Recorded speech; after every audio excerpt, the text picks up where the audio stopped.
Hi everyone, this is something I learned from my teacher, Jason Irving, and it's something that I use every day because my psychology forces me to have to use it.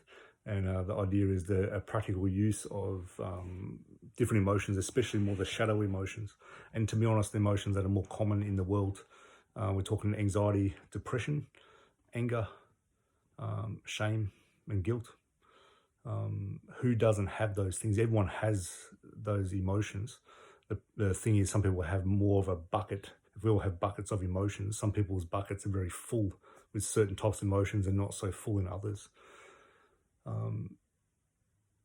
So the person who's depressive, there's quite a few things about that. So my nature is depression and anger. They're my two main things, and sadness, to be honest, sadness, grief.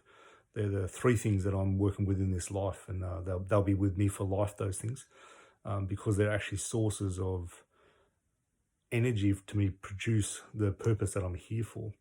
So if we look at sadness, another way of looking at sadness to do with what Jason, way he talks about, and for me it's worked very, very well, and it makes sense every time.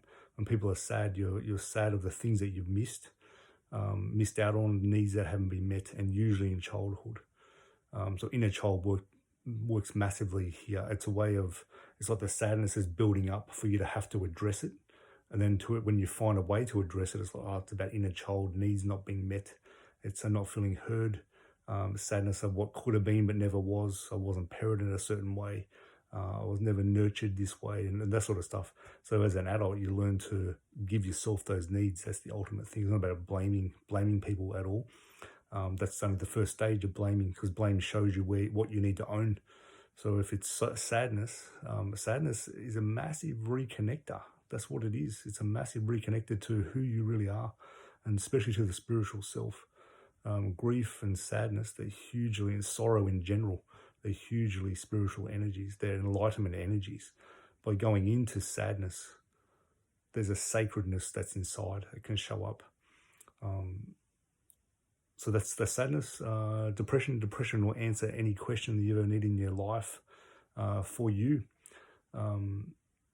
So the thing is to go into the depression, having a tool and a method of going into the depression, getting the answer and coming back out, not getting stuck in it.